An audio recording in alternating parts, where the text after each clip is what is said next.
Bonjour chers frères et sœurs, Christ est ressuscité, il est vraiment ressuscité, alléluia. Aujourd'hui, l'Évangile nous raconte la première venue de Jésus ressuscité au milieu de ses 11 apôtres. Judas s'est suicidé, vous vous souvenez. Et là, j'aimerais retenir 2-3 choses à propos de cette venue. D'abord, il ne s'agit pas d'une apparition.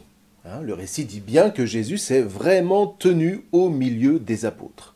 Ce qu'évidemment, les disciples ont du mal à croire.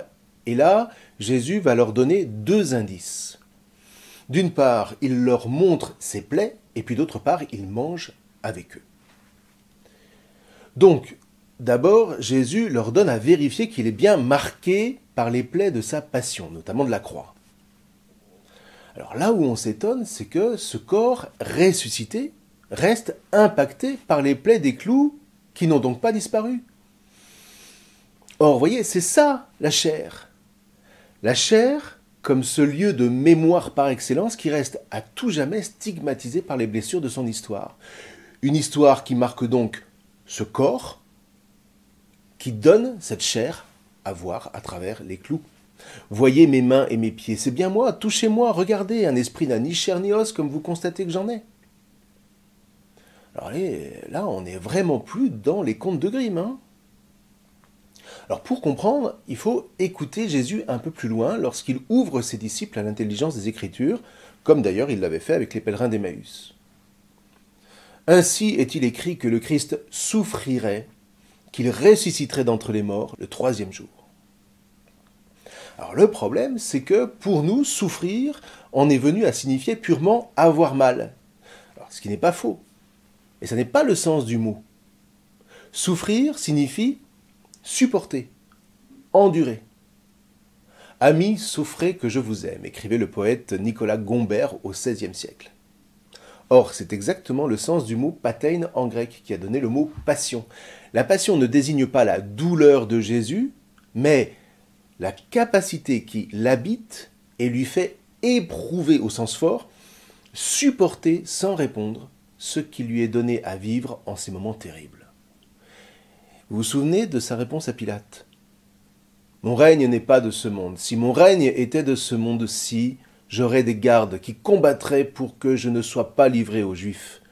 Mais mon règne n'est pas d'ici. » Alors qu'est-ce que ça veut dire ? Continuons la lecture de l'Évangile. Parce que voilà en réalité ce que dit Jésus.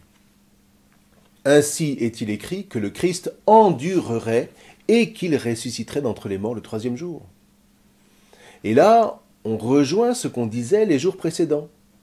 Comment Jésus nous a-t-il sauvés ? En ne faisant rien. Étonnant, hein ? Ça nous prend un revers, comme pour les pèlerins d'Emmaüs, encore une fois, vous vous souvenez ? Cet homme était prophète, il était puissant par ses actes et par ses paroles.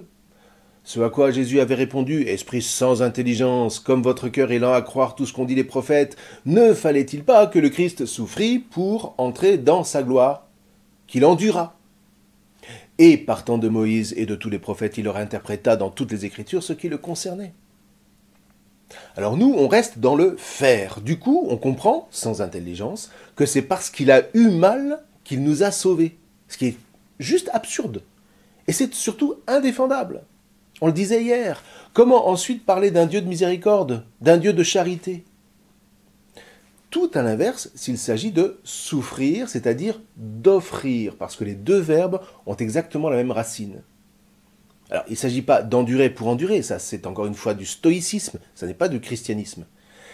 Il s'agit d'endurer en s'en remettant à un autre que soi, c'est-à-dire à l'ami. Ah tiens, le revoilà celui-là. Et pour Jésus, l'ami, c'est d'abord et essentiellement son Père. Le Père aime le Fils d'amitié, dit saint Jean. Et il ne faut vraiment pas négliger ce passage. Plus exactement, vous voyez, Jésus puise dans l'amitié qui l'unit au Père cette force inimaginable qui procède de la grâce et non pas de sa seule volonté téméraire. Et c'est alors que, de manière inenvisagée, germe un fruit de résurrection. Voilà le fameux fruit qui demeure dont avait parlé Jésus à ses disciples, précisément comme par hasard, dans le verset qui suit celui où Jésus les appelle ses amis. Je ne vous appelle plus serviteur car le serviteur ne sait pas ce que fait son maître, je vous appelle mes amis, car tout ce que j'ai entendu de mon Père, en qui la communion d'amitié trouve sa source, je vous l'ai fait connaître. Ce n'est pas vous qui m'avez choisi, c'est moi qui vous ai choisi et établi afin que vous alliez, que vous portiez du fruit et que votre fruit demeure. Alors, tout ce que vous demanderez au Père en mon nom, il vous le donnera. Parce que du cœur de cette amitié, vous serez alors prêt à tout recevoir comme une grâce et non pas comme une récompense. Vous ne recevrez rien parce que vous le mériteriez, mais parce que vous vous serez dépouillé de toute volonté, de toute puissance, de cette mainmise, de ce fer qui vous obsède et qui fait advenir des catastrophes pour la raison que vos œuvres, par la fascination qu'elles provoquent en vous, vous amènent à penser que la grâce est inutile, alors même qu'elle est essentielle pour faire surgir la vie. Une grâce que seule procure l'amitié. Une grâce qui, seule, permet de ressusciter là où, à cause de votre volonté de tout maîtriser, d'être indépendant, de ne rien vouloir souffrir, la mort semble prête à remporter la victoire. Alors certains appelleront ça du lâcher-prise, sauf que lâcher-prise, c'est encore du fer. Donc ça ne marche pas. Le lâcher-prise n'est pas un moyen, encore moins un outil, c'est une grâce. C'est un fruit qui ne se reçoit que par l'amitié véritable qui nous ouvre à la grâce. Alors évidemment, en tant que chrétien, moi je vous parle de l'amitié première avec le Christ, ce qui n'empêche pas qu'elle se conjugue ensuite dans nos amitiés humaines, dont l'amitié conjugale, vous vous souvenez. Encore une fois, sur la croix, Jésus ne fait rien. Il aime de charité. Il souffre non pas de notre péché, mais il souffre notre péché. Non seulement il l'endure, non seulement il le porte, mais il l'offre. Encore une fois, souffrir et offrir sont de la même racine, donc ils procèdent de la même dynamique. Où l'on comprend peut-être mieux que la charité ne consiste pas à faire des choses charitables pour les autres, encore que ce ne soit pas interdit, hein, attention, au contraire. Ce que nous contemplons dans la passion de Jésus, c'est que la charité dont il vit en plénitude consiste avant tout à souffrir la vie telle qu'elle se donne à traverser. Et c'est là que vous et moi, nous nous sentons tout petits, bien incapables d'entrer dans cette démarche qui nous révolte, qui nous cabre, parce que nous voulons garder la main sur tout. Comme Adam et Ève, qui portent la main sur l'arbre de la connaissance du bonheur et du malheur, et qui entrent par ce geste même d'emprise dans le malheur. Alors peut-être que certains se disent que je suis complètement fou, que je suis déconnecté, à faire taire à tout prix, en vous disant tout ça. Et ma foi, c'est vrai que je prends un grand risque à vous parler comme je le fais ici en tant que pasteur. Et pourtant, voyez-vous, le jeûne qui nous prépare à Pâques, chrétiennement, ça n'est pas un moyen pour assainir le corps.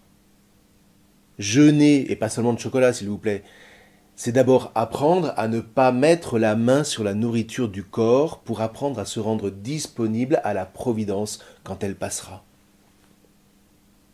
Prier, ça n'est pas faire ou dire des choses, c'est ne rien faire pour laisser la mémoire m'ouvrir à une amitié dans laquelle je vais pouvoir puiser la grâce de me mettre à l'écoute du monde pour y tenir ma place sans provoquer de catastrophe, etc., etc. Alors ceci dit, terminons par une note plus joyeuse. Pour moi, alors peut-être parce que je suis bourguignon, hein, il est très important que Jésus ressuscité mange et boive avec ses disciples. Pour plein de raisons. D'abord, parce qu'il confirme ce que disent les prophètes qui parlent de la vie éternelle comme d'un banquet avec des viandes grasses et des vins capiteux. Mais surtout, parce que dans ces banquets, s'ils sont évidemment de qualité et s'ils ne tournent pas en orgie, ils se partagent des émotions, ils se partagent des témoignages de vie qu'on n'entend nulle part ailleurs. Vous voyez, quand on fait un banquet, c'est toujours quelque part pour refonder une famille quand elle est traversée par un événement majeur, comme un baptême, comme un mariage, comme un enterrement, que sais-je. Il y faut, de manière surprenante, toujours un banquet où se tissent entre elles les histoires. Comme le Christ qui, en mangeant avec les disciples, commence à tisser l'histoire de l'Église qui est en train de naître à partir de la trame de l'histoire sainte qui a commencé avec Abraham. Or, voyez, un tel banquet se reçoit comme une grâce, encore une fois, comme une invitation à laquelle répondent ceux qui se sont rendus disponibles. Les autres, ceux qui sont trop occupés par leur champ ou par leur commerce, comme dit la parabole de Jésus en Matthieu 22, ils passent à côté. Mais ils passent à côté de la vraie vie. Ils font des choses, ils s'affairent, ils croient n'avoir besoin de personne. Mais, dit Jésus, ils se donnent pour proie à la mort. Alors tout ça pour dire quoi? Eh bien pour comprendre que souffrir, c'est-à-dire offrir sa vie comme elle est, à la seule lumière de l'amitié qui nous lie au Père par Jésus, mais ça n'est pas devenir puritain ou janséniste. C'est au contraire tout mettre en œuvre pour être ouvert à l'invitation du Père au banquet de la vraie vie. Et ça n'est pas autre chose que ce qui était proposé à Adam et Ève dans le jardin des origines. Maintenant, nous, à qui Jésus fait la grâce explicite de son amitié, quel chemin allons-nous emprunter?